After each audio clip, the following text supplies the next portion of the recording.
Ladies and gentlemen, welcome to the Forge. Whether you're sitting at your desk, driving to work, or you're in some other far off corner of the old world, this is SquareHammer. All right. So I hope everyone's having a great day out there. I am Kyle Nealand, and tonight we've got Blue, and we've got Renee. How you guys doing? Hey guys, Hello, hello. So how are you, mate? I am wonderful.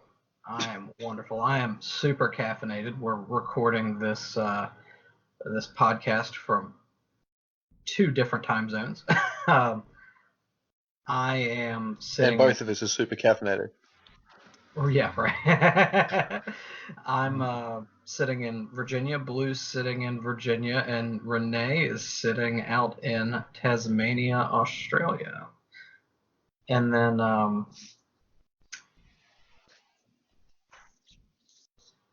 I guess in the future we'll also be joined by DTA, also known as David Taggart Atkinson. He will call in from Brisbane, Australia. So we'll have three different time zones calling, and that'll be all sorts of fun to coordinate. Yeah. We will. It'll be fantastic. We'll get it. We'll make it work. Yeah. So this is kind of our pilot episode for a new endeavor. Woot woot. Not just that, but this feels classy. Like it's like, as I don't know if anyone knows or any listeners have ever heard of the Elect Accounts podcast, but I've been known to spend a little bit of time on that. This podcast feels very classy compared to the Elect Accounts. We're sophisticated. We are super sophisticated over here in the U.S. So just get used to it. It's okay. Yeah. Like I don't want to swear. I feel like I'm at my nan's. Like I don't want to swear. I want to be very obtuse. Nan's is grandma's. That's fine. Okay. Yeah. Have to Like do my some nana. translating when when you speak every once in a while. Nanas. Yeah, fair dink. Yeah, I feel like I should be wearing a tie. In fact, I might go and put a tie on. Comb your hair, slick it back. Yeah. Maybe not you specifically, but whatever. If anyone knows Renee on Facebook, he's bald. Well, that's okay. There's nothing wrong. Yeah. Well, some bald men are, it's cool. I'll be there one day. Give me another 10, 15 years. I'll be right there with you. And I'll save you a seat, bud. Thanks. So, just a question. Kyle, what am I doing here? Usually I'm hanging in the Tower of Safri, but right now I'm here. What's going on? What is this? The hell am I doing? so this is gonna be like an international, call it, podcast. Where we're gonna focus on Warhammer Fantasy. Surprise, surprise. And that is going to come at you. Well, we're going to talk about it in a lot of different ways, and there's going to be a lot of content and a lot of different mediums by which that content comes to you. All the platforms. Yeah. So whether that's podcasts through SoundCloud or Podbean, or battle reports through YouTube, or X-Hamster? Huh? Or X-Hamster? What is that? Is that some Australian thing? No, X-Hamster. It's kind of like Oh, porn, but there's a hamster. He's referencing like X-Hamster, I think. Renee, what happened to classic, man? Oh, shit. Just blew it. I lasted all of 5 minutes and 16 seconds. Take the tie off. Leave John's house. He's really upset with you. That's all right. Look, I had a tie on, but I didn't have any pants. Just put the hamster away, Renee. Just put it. Gross. So yeah, that's kind of what we're doing here tonight, and I think that many of you know maybe who we are from some content that we've kind of created for either the Elector Counts or in conjunction with the Elector Counts and Ivor's podcast. But let's do a quick introduction about who we are. Renee, why don't you go first? Because I'm sure nobody knows who you are. Yeah, so I'm like heaps obscure. Nobody wants to. Sorry, Sorry, my bad. Continue. So I go by many names. One of them being the Mad Meme Meister of Middenheim. For any of you who don't know, currently the owner of 6 small children. I've put them to bed because it's 11:26 at night here, so I get a little bit of me time. And I find myself on a podcast with a couple of Americans, which is pretty damn cool. My background is in Druchii. I love the Druchii, but I do have one of every fantasy army. That's pretty much me. It's how I roll. Well done. Well said. Well said. And Thanks, mate. Yeah. And I just want it on record that I did not drop a single C bomb at all in any of that, and it was really difficult. Wow. Keeping it very classy. Very PG. Very PG. Now, so for those of us who may not know, why does everybody nag on Tasmania so much, since that's where you're at? I don't know, man. I think because we're complete legends. We're total legends, and is people that- are jealous. Well, Bit as a of- classic American, I had never even heard of it before you said where you were from. So that it was a Yes, you would have. You watched Bugs Bunny, didn't you? Did you watch Bugs Bunny when you were a kid? Yeah, I know. I was Tasmanian Devil, of course. Yeah. It was probably that's one it. of my favorite cartoon characters, just because. And then spin off all crazy. That's it. And mate, they actually do that. That is literally what they do. I picture a Tasmanian devil the same way I picture a squig. Yes, a Okay. hairy frickin' squig. That is Okay. exactly what they are. I could see Except that. they're not made of mushroom. Little fungus. So, Yeah. so Blue, why don't you tell us a little bit about you? All right. What's up, guys? My name's Blue. You've seen me on YouTube channels playing against Kyle and Brian. Obviously, a couple more coming. I started gaming when I was about 8 years old, and so it's been about 23 years now. First started with some 40K. I don't know if anyone remembers the old Imperial Guard Sentinel with like the chicken legs. Oh, of course. Yeah, Classic. it's like, yep, the open topped, and he was just walking around. That was my first model I actually ever purchased. So that was 23 some years ago. Never did play Imperial Guard for another decade. What'd you say? I said, and you probably paid about $23 for it. That's about right, honestly. What it was. Big, huge hunk of metal. But then I started with Blood Angels and Wood Elves, actually. Wood Elves were one of my first fantasy armies. I just loved them controlling the force and everything. And now I'm ready to film some battle reports. I've traveled most of the country, played in tournaments. So I was a really avid tournament player when it came to 40K and fantasy. Ard Boys, the tournament Ard Boys, if anyone recalls, were probably my favorite tournaments to play in. It was super cutthroat, but the only thing I didn't like were some of the mannerisms of people that would play. It was very cutthroat. If you made one mistake, you couldn't go back, and your opponent wouldn't let you because that was Ard Boys. But if you win, you get some. They've had some fantastic prizes. What kind of 8th ed filth did you end up playing in Ard Boys? I mean, I can just imagine the type of lists that you would run into. So at that time, the 7th edition Lizardmen Codex was still out. There wasn't an 8th ed Codex yet.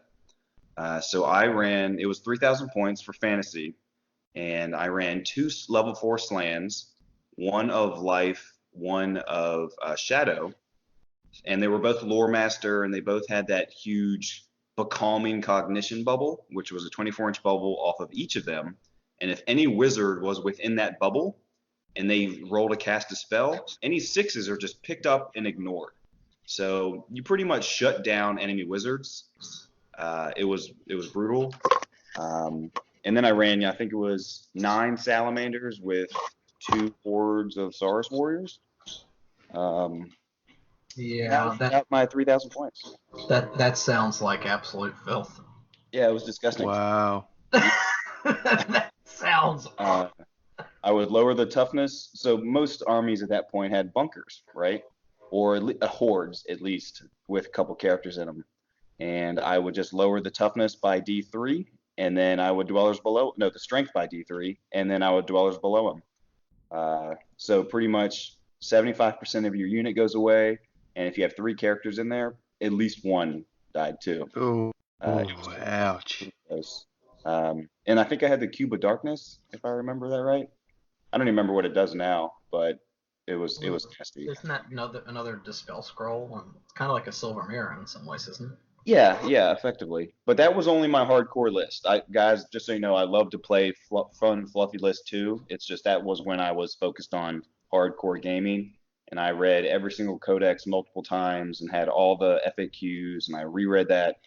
I trained to win Ard Boys, and I won the first and second round of Fantasy Ard Boys. So they gave me, when you win the second round, they say, all right, well, what do you want? And they ship you a 3,000 point army of whatever army you chose. So Oh, that's nice. cool. Whoa. Yeah, so I got 3,000 points of Chaos Demons when I did that for free. It was awesome. That's awesome. But they don't do it anymore. They don't do that anymore. If anybody has watched any of the bat reps on our channel, you will see that those types of lists don't come out. No, never, no. Unless we clarify beforehand, guys, we're bringing our hardcore beat stick, ready to club some baby seal lists. Yeah, I don't know if that'll ever happen. I'm not gonna lie. Maybe, probably not. So Tell us about you, Kyle. Who are you? I'm just a guy, man. I'm just a guy. I have been playing fantasy. It's probably since I was about the same time as you, so like middle school probably. Mm-hmm. Started with high elves, traded them for some Skaven, picked up some wood elves and then some warriors of chaos, and never looked back. And I just kind of started collecting and painting and playing, and never really stopped, except for the proverbial 4-year break in college, which everybody takes. I'm married, but I've got no kids. I have 2 dogs though, and ever since we started, the YouTube channel, it's kind of been like a little personal hobby renaissance for me because, I've played more fantasy than I have in a long time, and I'm having a great time, and honestly, the channel and everything that comes with it is just kind of a, it's secondary to the fact that we're just having a great time. We just happen to be recording it. That's true. I am much more of a narrative gamer. I think when it comes down to it, I love tactics and strategy, just like anybody. But I'm never going to try and be super gamey. I've been to plenty of tournaments back in the day, but I never really came to win or brought super over the top lists. And what are you trying to say, huh? What are you trying to say? No, I'm just kidding. What I'm saying is that there is an expert on this podcast when it comes to tournament play, and I am not that person. That's diplomatic as. Fair enough. Well, there goes the F-bomb. There goes the first F. Oh boy. Oh no. No, Nana, no. I'll have to bleep that out. Oh my gosh. Cool. So, what are we going to be talking about on this show going forward? I mean, the old world is obviously still around and kicking as far as the community goes. Mm-hmm. The game's not supported by Games Workshop in any way, shape, or form. There's obviously support from the community in the way of like Ninth Age and various fan-made books, and obviously still plenty of people still playing vanilla 8th ed and 8.5. So what do you guys think we'll be covering on this show? I think we were talking off air a little bit about that exact question, Dave and I, and I think you guys as well. I think that Matthias's Armies project kept coming up time and time again. It's a real solid rule set with some amazing books. The guy's done a lot of work on it. Just for any listeners that don't know about it, although you have to be living under a rock to not know about it, there's a Swedish bloke named Matthias, and he's been working really hard on updating all the books so that you don't have that power creep that we used to have. So you can take a beast book and be just as powerful as Dark Elves, for example. Of course, I guess there would have to be some kind of tier levels. There always is, but I believe that Matthias's books kind of close those gaps Are you okay by a with fair that? bit. Are you okay with Beastmen being at the same height as Dark Elves? Wow. Oh well, That's calm down, Blue. No, that was just an off the cuff example. It's not Okay. real. Let's face it. It's not real. But yeah. I'm completely okay with it. So I think I think we're going to be touching on that a little bit, and also I do believe, Kyle, you have some friends in some fairly high YouTube places. Tell us about that. Well, so I think that just being part of this community is, it's not the biggest community in the world, so I think everyone kind of knows everybody generally. And I think that we'll have some interviews coming up with some outstanding folks. We're going to obviously continue to put out bat reps. Maybe some of those people will be in YouTube videos. Who knows? I think the big thing is that this podcast and maybe even our YouTube channel starts to incorporate some of the Warhammer Fantasy Army Project books into it. I mean, the great thing about playing Warhammer Fantasy right now is you as the community, we can take it whichever direction we want. Right. And we can redefine the meta, and we can, create rule sets, and Matthias has done a great job of that, and I'm, I don't know about you guys, but I'm super excited, super keen to try out some of those new books. 100%. Yeah, I definitely want to give Bretonians a new shot, because obviously their book was never updated from 6th edition. Same with Beastmen and Skaven, I think. Beastmen and Skaven had 7th ed books. 7th, okay. So something just to bring them up to speed, to in line with everyone else would be great. Yeah. Just rule set, because some of the rules in those codexes are just so old and outdated, it's hard to rationalize what they were trying to mean when you're having to reread it and form it up to 8th edition rule set. But I exactly agree.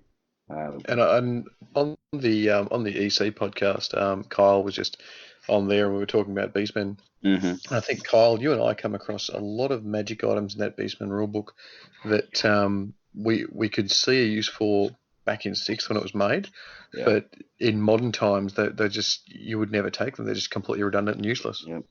Yeah, absolutely. I mean, perfect example is like, so Beastmen had a Gift of Chaos they could buy, and it was like 75 points, and it gives them Stubborn. And we were talking in the interview or in the review, and just being like, wow, you can literally go to the BRB and buy the same thing for 50 points. Yeah, exactly. just a bunch of just random magic items that maybe had a place in 7th, but never translated to 8th because they never got a new book. Yep. So I'm not just Beastman. I'm really excited to see what direction he took with all of the books, and I'm even more excited to like incorporate some of the armies that never had books, and he has created books and rule sets from scratch. Like a step Yeah. or something. Like Yeah, STL, like Nippon, all that stuff. Yeah. yeah, I've got books. and Dogs of War. He wrote a Dogs of War book. Yeah, that's cool. So And they're all really good. Yeah, And he like took the input from the community too. He didn't just be like, I'm doing this. He kind of, well, we'll ask him maybe. We might talk to him. yeah, he's pretty amazing. And it's you guys have got a interview coming out with him, don't you? Yeah, I believe that's the 24th, if I'm not 20 mistaken, of Mhm. November. Yeah, that'll be Sounds better. fantastic. Sounds about right. Yeah, that'll be fun. That'll be fun. Got a lot of codex just- to review and read over, mull over, and just I think comparing to the previous editions and seeing how all the ones size up to each other, I think that'll be good. Yeah. What I like about this plan is the fact that it's moving forward. Like I know that after playing for almost 30 years, the big thing that kept on coming up time and time and time again in the Warhammer community was how nothing ever moves forward, nothing ever changes. The timeline's stagnant, everything's stagnant. I think that this podcast is really like a beacon, moving everything forward. Yeah, Well, and that's I think it'll be fun. We're definitely going to have a ball with it, and hope y'all like it too. Definitely send some comments at us, give us some ideas. We're obviously we're talking about anything in terms of fantasy. I love it. I think what I would like to do is I'd love to also go through some, not only the codexes from 8th edition, but maybe the Tamercon, super. yes. Oh my gosh. Everyone's read that from Forge World, but that book is one of the most beautiful books I have ever just laid my eyes upon. And I mean, it is gorgeous to look at. The paper is fantastic. Even the Monstrous Arcanium, those 2 Forge World books are just beautiful.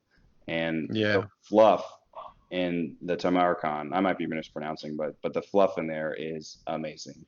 It's just great. So I'm definitely going to do a book review of that, and hopefully Monstrous Arcanium, just to go through showing all the images. And I think that's interviews, that's battle reports, that's book reports, lore, maybe some lore talk every once in a while. But what else is on the plate?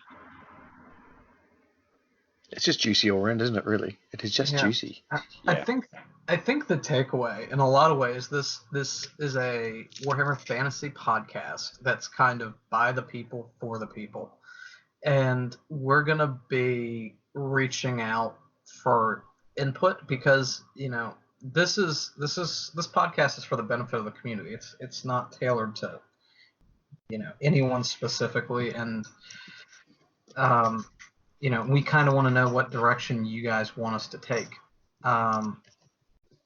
because we're all on this this Warhammer Fantasy boat together. Yeah, we're undivided. Undivided.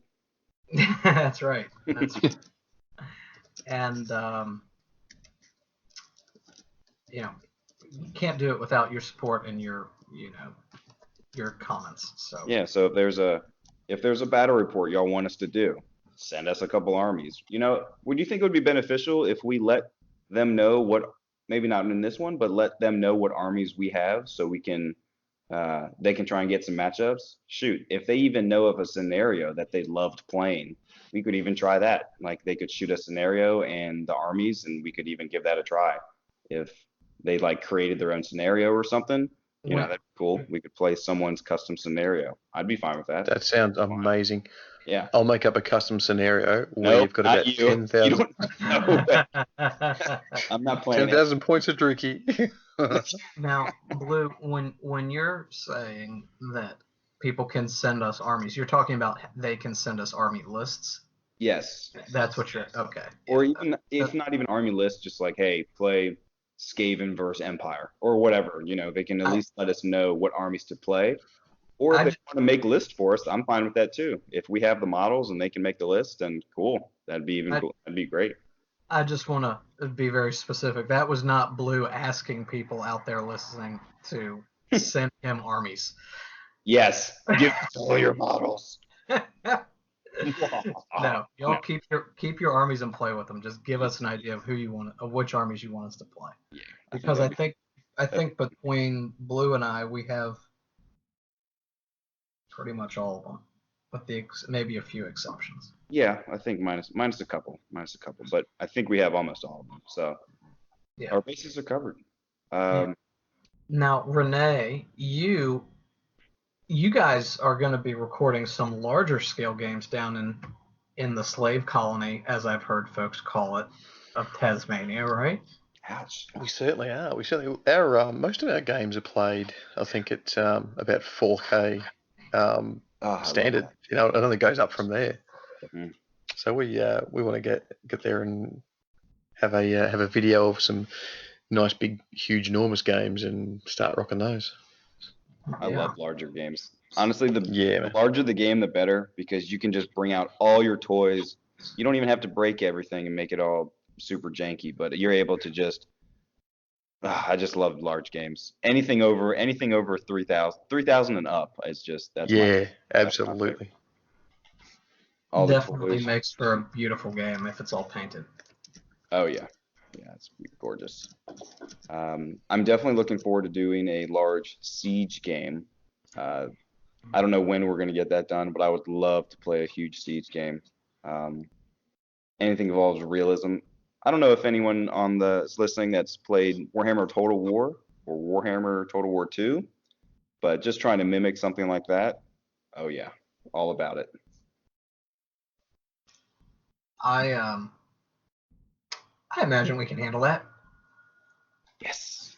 I mean, I've seen your terrain in person, and a bunch of people have probably seen it on the internet or YouTube or Facebook, and it is stunning.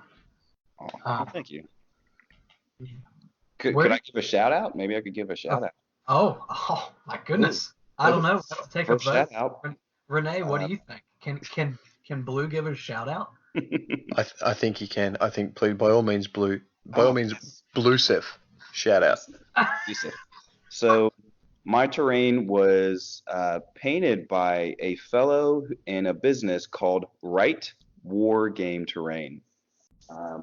He's on Facebook. You can find him. It's WRIGHT, and he does beautiful work. This is what he does. He is a painter and builds custom terrain, if that's what you're looking for. And he builds anything from pretty much any game, 40K, Age of Sigmar, Warhammer Fantasy, Lord of the Rings. Like, he has built full Edorases. And I don't know if he's built full Minas Tiriths, but he is incredible and does fantastic work. It doesn't take long, but just that's my shout out. Right War Game Terrain. I'm gonna have to give the guy a shout. Yes, please do. Because it's the type of terrain that when you see it, you get a little warm in the nether regions. It's gorgeous. You want to battle on that terrain. That's right. Yeah. Speaking of shout outs, Blue, wasn't there a tournament or something up in Oh yeah, in Pennsylvania. Pennsylvania? Yeah, that's right. There is a tournament up in Pennsylvania. I believe it's in. I think they're scheduling it really far out, so I guess people have plenty of headway, and I believe it's in January. Is that right? That sounds right. I'm gonna look it up real fast. You guys keep talking. Well, luckily, I'm already on that. Oh. It is Saturday, January 25th in Bethlehem, Pennsylvania. And it is from the game store called The Portal Comics and Gaming in Bethlehem, Pennsylvania. The Portal Comics and Gaming. I'm going no matter what. I don't care. I'm going to a fantasy tournament. It's happening. It is 2019. It will be 2020 at that point. And I'm going to a fantasy tournament. How cool is that? That's awesome. I would love to go. I'm definitely gonna try. Yeah. So what's the name of the store again? It is the Portal Comics and Gaming. Listen, Kyle, I've said it twice now. That's 3 times. It's not for my benefit, Blue. It's for the listener. No. Okay. I'm just kidding. It's totally for my benefit. The Portal Comics and Gaming in Bethlehem, Pennsylvania. So far, they know that it's a 3-game tournament, 2,500 points, obviously 8-bed, but they definitely had some interesting stuff. It's closed lists, which I think is cool. So that means you won't know what I have, but obviously I'll have my own list there. But they're using obviously all the 8-bed army books, but they definitely have some changes. A couple little fluff changes that they're like house ruling and things like that I'm sure that they have experienced work better throughout their community. So I'm totally cool to just go join and use whatever they want to do. I'm just happy to go play. I think they even gave Cavalry a buff, which was great. wow. Like just regular cavalry. They need it for sure. If they have a 3-up armor save or better, the cavalry unit gains devastating charge. Oh God. One attack. Oh wow. Which they need. And I can't remember what else, but at least that. They at least gave cavalry a little bit of a buff because obviously they need it. Not monsters cavalry though, I believe, just regular cavalry. But I'm really looking forward to that. So I'm gonna do my best not to bring a broken list because I just want to have fun, and that's all that matters to me. So can you fit 2 level 4 slams into 2,400 points? in the old, the way I build them, no. Actually, yes, because I think they're using up to 50% lords. So yeah, I totally. If that 7th edition codex was still available for Lizardman, I wouldn't run it. But I'm saying, yeah, you could 100% do that. So. What army are you gonna take? Are you gonna take your ogres? I'm not sure. I definitely want to bring the ogres are beautiful. Another shout out. Those are painted by Oscar Lars, he's a fantastic painter and White Dwarf and all over the freaking place. Oscar Lars, if you want to find him. But it's either going to be the ogres or I'm not sure. Next podcast, I'll decide. All right, yeah. All right. I didn't mean to put you on the spot. I know, man. How dare you? Like I haven't even started thinking about it. I got a scheme. Renee, when are you going to a tournament? What's up?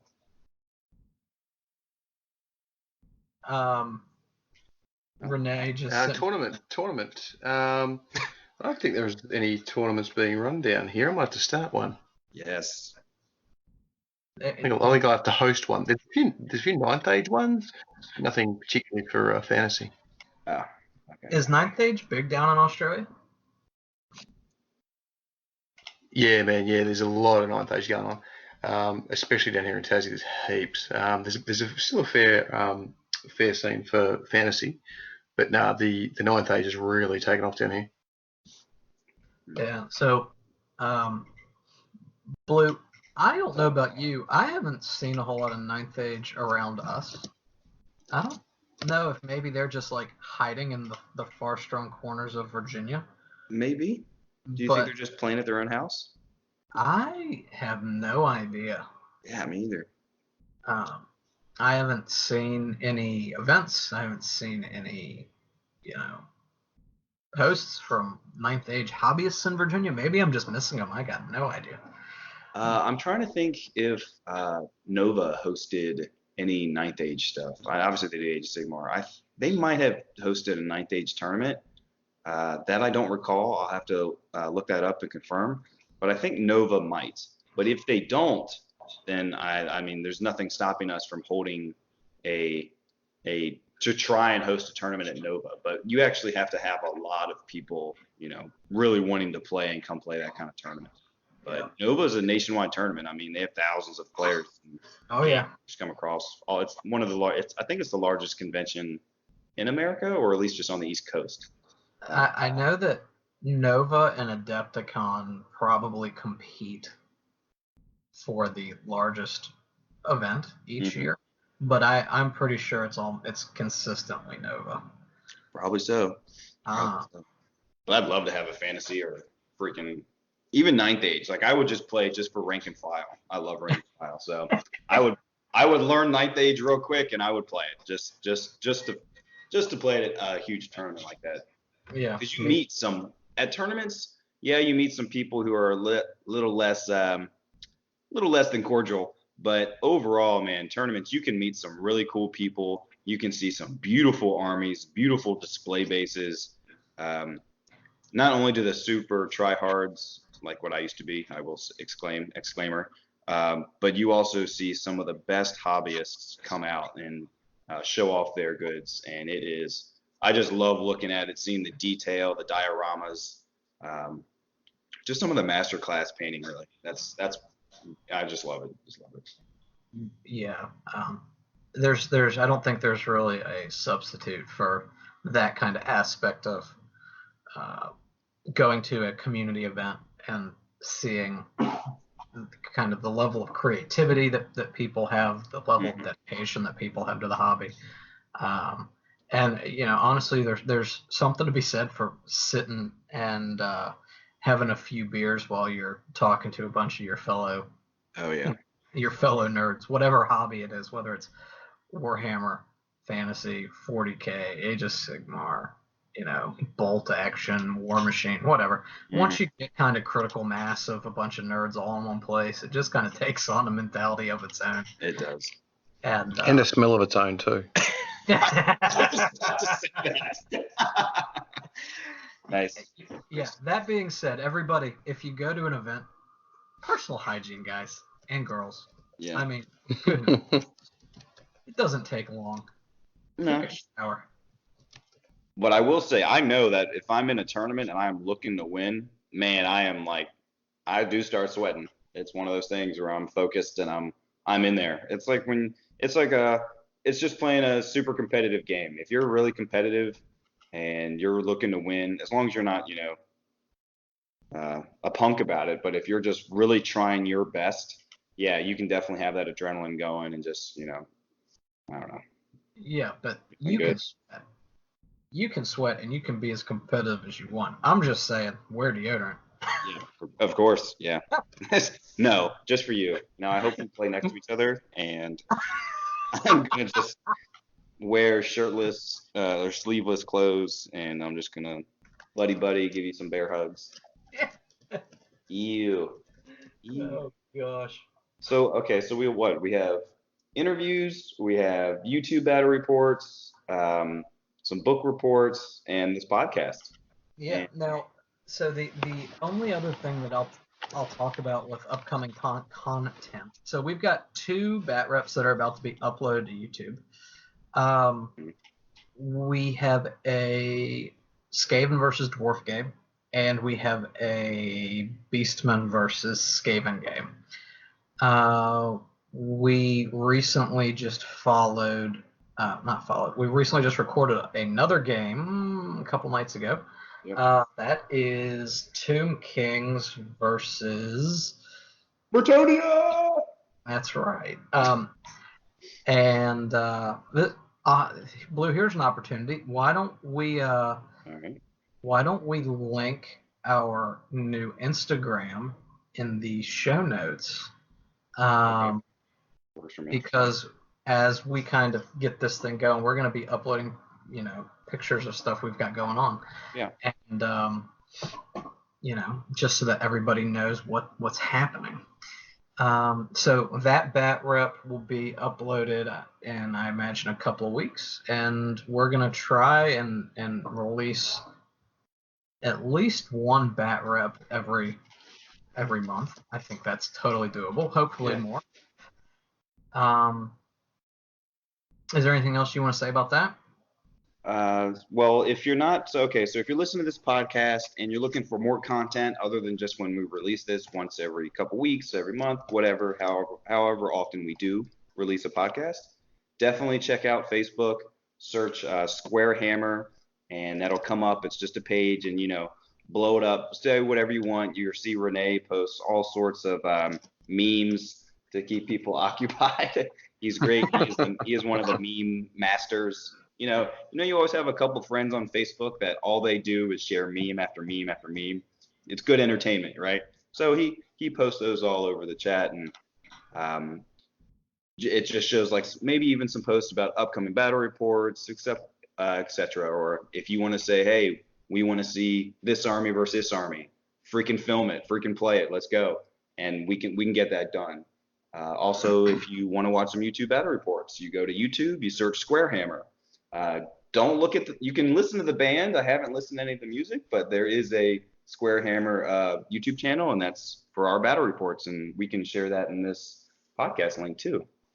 Eventually, when we have a banner being developed for the SquareHammer, and once that's set and done, I'm going to throw that on our new Instagram, and I'll start sharing photos of my armies, of the armies in our community, maybe a hint of what is our next battle report. I'll send a clue, just a picture of a weapon or a body part of a miniature, and y'all can try and guess what the next battle report is, etc. Maybe eventually even do some cool giveaways. That's awesome. So you're gonna do like the what does GW call it now? They do like the little Yes. The little snippets of new models, and you have to what model is this? Durr. Yeah, exactly. I'm going to do exactly that, and that'll be fun. So I think I think people would like to see what armies we're working with. So I have no problem sending photos of some Bretonians or some Beastmen or anything. Honestly, whatever people want to see, and I'll just start snapping a couple photos of Kyle's armies, my armies, and either other armies in our community. We have about half a dozen people that play fantasy around here, so nice. They have armies. Some of them are beautiful too. We have Cast Wars and Vampire Counts and more Dark Elves, all the Dark Elves. Yeah. Yeah. Some nice classic dwarves. So we have some good stuff. No. Kind of speaking of the hobby side of Warhammer, Renee, why don't you talk a little bit about Tale of Four Gamers? Yeah, so this is gonna be pretty cool. I think this came up in the chat last week, and with getting SquareHammer off the ground and that kind of thing, and you guys bringing out more content for our community through SquareHammer. A really, really cool idea I think Dave came up with it was we should do a Tale of Four Gamers-esque kind of scenario. Now, obviously, we can't get together and play each other, but what we can do is we can make an online log of our journey. So I don't know if Dave ended up settling on an army. I think he may have settled on vampire counts, but don't quote me on that. Me personally, I'm going to start a very slow grow Tale of Four Gamers-esque Dogs of War army. Nice. Yeah. and Kyle is going to weep bitterly because they were Kyle's. And he's going to see them slowly get painted and live down here in Tasmania. That's all right. I'll just be happy to see him. Quite honestly. Yeah. I think I decided that I'm going to start Lizardmen for this project. Nice. Our group doesn't really have a consistent Lizardmen player. And I'm really excited to whip out the airbrush and try some new stuff on some of those like big dinosaurs and stuff like that.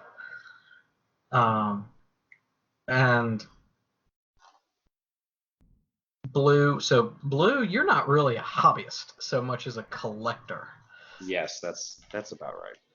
I'm not a big avid painter. I used to paint a little when I was younger, but I just fell out of it. I became more interested in actually learning how to outsmart and outplay opponents. Not to be a jerk or anything, but I just love that competitiveness. And even for video games, I was just always trying to find that next. I would never change armies. I would never, the next new army's out and let me jump on that bandwagon. No, I would stick with an army and play them for just to learn every in and out, everything that I could. That was my gig. But now I just love collecting armies, beautifully painted armies, and I just love to play them. I don't have too much time on my hands to paint. I'm not using that as an excuse, but I love collecting beautiful armies and just playing. But yeah, that's me. So your contribution to Tale of Four Gamers will be collecting the next beautifully painted army. Yes, sure. Why not? So you're telling me I have to spend a lot of money? Thanks. You don't have to. You don't have to. And then, hopefully, kind of what we put out, as far as Tale of Four Gamers content goes, will inspire, people across the world to kind of join the bandwagon and start your own little Tale of Four Gamers and, whatever community you're part of. Or I mean, you can always collect along with us. That's right. As we post our picks, you guys jump on and post it up on the Facebook page. It'd be fantastic. SquareHammer, let's go. Rank and file for life. That's all I'm saying. Life. Yeah, boy. Maybe what we'll do is we'll do like a free sign up on our Facebook page for anybody who wants to participate across the world, and each month we'll open up a post and you can post pictures of what all you've done, and how do we scold the people that don't fulfill their obligation? We'll just ban them from the Facebook group. It's easy. I'll make up a very acidic meme. Of course you will. Featuring them. The meme master. That's hilarious. So I think that's everything that we really kind of wanted to cover in this initial pilot. Am I missing anything or anything that you guys want to add? No, I think that's good. I'll just add that it feels very positive to have some more content out there, like the thing that our fan base, the Warhammer Fantasy fan base is screaming for is content. Since it's not, they're not getting their White Dwarfs anymore, and they're not getting their constant updates from Games Workshop. The people are screaming out for content. It's just brilliant to have another podcast. Shoot yeah. Yeah, you're right. And you know what I've noticed is, and this is kind of a little off topic, but I've noticed a lot of new groups of people in the last 3 months starting YouTube channels for fantasy or podcasts for fantasy. That's because you guys are inspirational. Oh yeah, I'm sure that's it. I'm sure. Everyone's coming out from under their rocks. Like, this is there's daylight. We got this. Fantasy is alive. I think it just goes to show that, the community is still there and the community is still thriving and oh hell yeah. It's just a great thing for all of us. So with that being said, I think we'll end the show and look forward to talking in a couple of weeks. Sounds good. You do. Thanks for the invite, guys. Thanks for inviting me on. I'm enjoying it. I'm enjoying the ambiance and wearing a tie and actually wearing pants and not being drunk for an episode. Next time, just wear the tie. Only the tie. Done. Keep your camera off. Hey, no video. I do not want you to video this. No. Thanks, guys.